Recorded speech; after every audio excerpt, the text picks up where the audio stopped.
Hello everybody, this is Maniac for Toys, and I am here today with the Cobi character building set Scooby-Doo Wingwalker playset. This has two figures, Shaggy and a skeleton. The skeleton glows in the dark, it has a plane inside, and this was available for ages 5 and up. It doesn't say on the box, it does say 229 pieces. I think it originally retailed for about $15 to $20 in Toys R Us stores. You can still find it there, but at a clearance price of about $12. And this was available during 2014 for a brief time that Cobi had its license with Scooby-Doo. Now we know Scooby-Doo is going to start coming for the Lego Wave in August of 2015, so stay tuned for those reviews on my other channel, Maniac for Bricks. For this one, this is a non-Lego item, so I thought I'd put it onto this channel. I briefly opened up the box. It's actually very tough to open. It's well stuck together, but probably too hard to pry open. I mean, I use scissors and things to get that open. They show you some of the other sets on the back. I don't remember if these were combined in as a set or if they're two separate ones.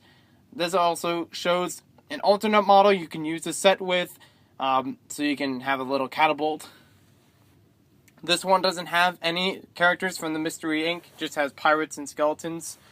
And I don't know how many of these sets are actually still in stores. Check your retailers for further information. I know Amazon has a bunch of these listed at different prices, but I don't know about physical stores like Toys R Us and Target and such across multiple areas. So inside of here, we have our pieces. A lot of different bags for this one. We have Shaggy, has his own bag. You can practically build him inside of the bag just by moving the pieces around and attaching them to each other. We'll build them more later.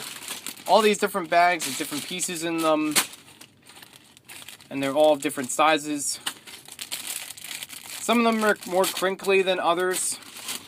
Nothing really wrong there. The skeleton has his own bag as well. There are stickers in this set, a lot of Scooby-Doo logos and SDWW.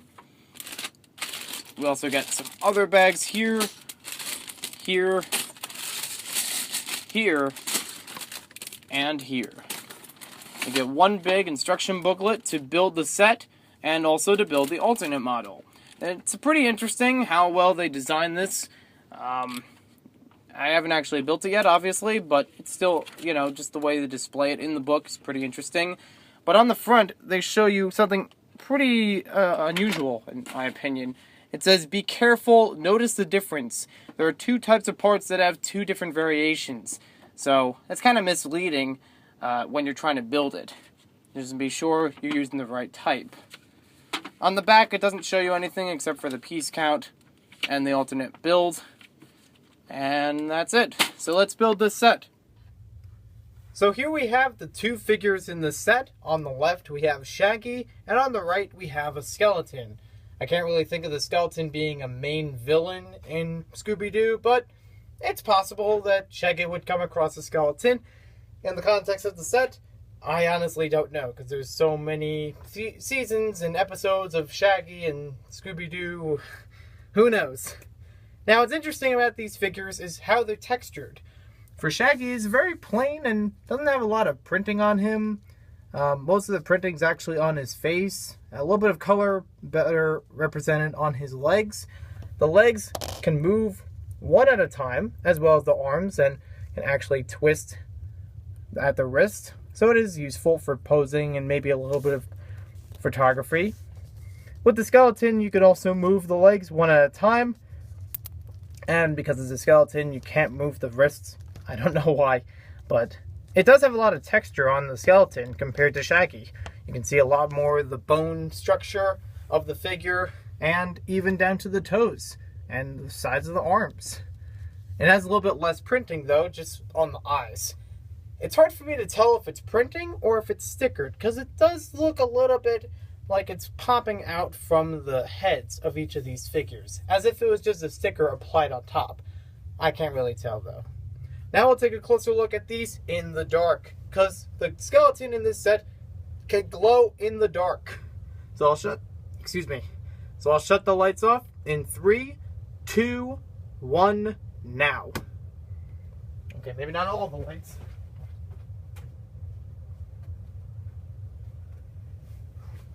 Well, can't really see it too well. It glows only for a little bit.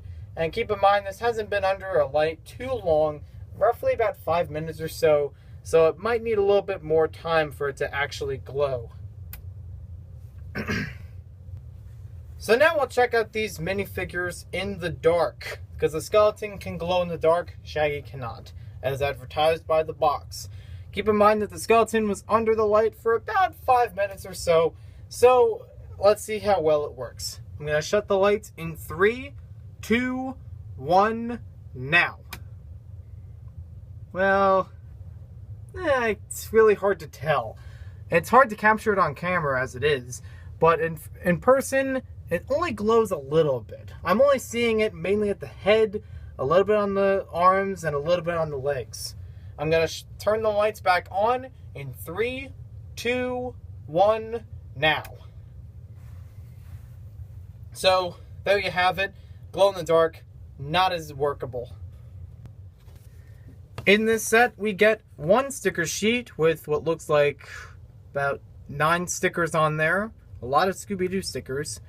I don't know what the WW stands for, but SD probably stands for Scooby-Doo. This says it's a 2-in-1 build because it shows you how to build not only the airplane in the set, but also a little seesaw, catapult. Not really sure entirely why you would need to build this, but I guess it's just more that they're just encouraging you to build, and they actually give you the instructions for it, which is kind of nice. Although you could probably figure it out just from looking at the picture. They also show you the piece count on the back, and there is a look at it from the back. Zoinks! Points! I don't actually know what those are for.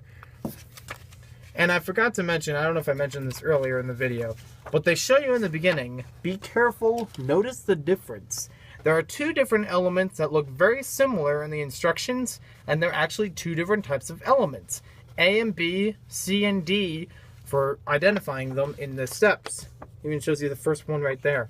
It did trip me up a few times when building this, though, even with that identification.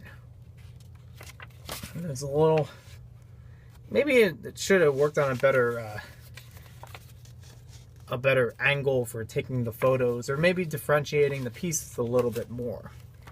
That way you can't tell them too far apart. So here we have a look at the main model of the set, the airplane. I'm not going to convert it into the seesaw catapult, because I don't think it's necessary, and it makes less sense to me than this as far as construction. But it actually holds together pretty well. I'm actually impressed with this. The way that it's designed has some good textures on the front. It uses a couple pieces to make things inverted, so it flips over some of the builds on the bottom. It actually helps it look pretty stable and pretty solid, even underneath. It does have a couple areas, though, in which the stickers are applied across multiple pieces, so I intentionally didn't put the pieces on before reviewing this, because I wanted to be sure that if I wanted to take this apart, I could actually do that without disrupting the stickers. It's actually good to hold and won't break apart too easily. I only know of a very few parts in the sides that would break apart, but for the most part, it holds together. Now, the problem that I have with this set is the seating, and it seems like such a trivial thing, but they can't even fit the figures inside of the vehicle, which is strange, especially when they show one of them fitting in there on the instructions. Here we can see our little chair piece. It's an individual mold that you stick in here. Actually looks pretty good for texture, but it doesn't really help when you're trying to fit the figure in there. It shows the skeleton fitting on the instructions, so let's try to fit him in there.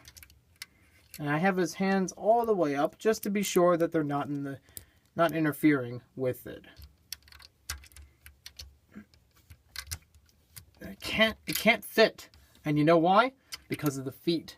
The feet are positioned kind of stationary to be facing outwards instead of them just facing straight up.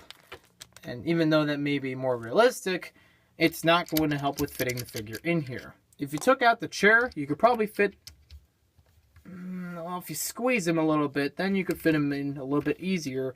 But it's not really helping because he can still wobble back and forth and kind of falls out of place. Let me see if I can do it with Shaggy and see if it's any better. I don't think it is, considering, again, his feet are made to stick outward, as you can see right here. Just move the arms up again and be sure they're not the problem. Nope, doesn't stick into that chair. It had a middle piece where, theoretically, it would attach the figure in. But as I tried to push it in, you can see pieces are falling off on the sides. So, kind of a major flaw. Maybe there were two different designers, one for the characters and one for the actual model, and they didn't cooperate with each other in trying to put this set together. It really isn't helping trying to fit this in here. And I'm afraid of breaking the pieces either. So there we have it. Most of the model, I'd really give this a good rating. If I actually had a rating system, I would say this is maybe close to a 9 out of 10. Because, you know, structurally, this holds together really well. I like the shape of it. It's done pretty good. It was a little bit confusing at times when building from the underside, but it does hold together pretty nicely. These little green pieces are sometimes frustrating because they don't fit in regular studs like these. They only fit in those wheels, which is kind of weird.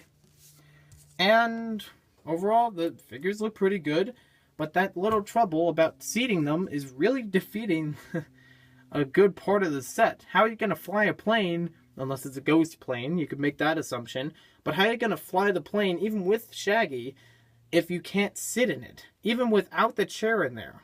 So thank you for watching this video. Hope you guys enjoyed it. I'll be reviewing some of the LEGO Scooby-Doo sets in the summer wave, so check out Maniac for Bricks on YouTube to see more about that.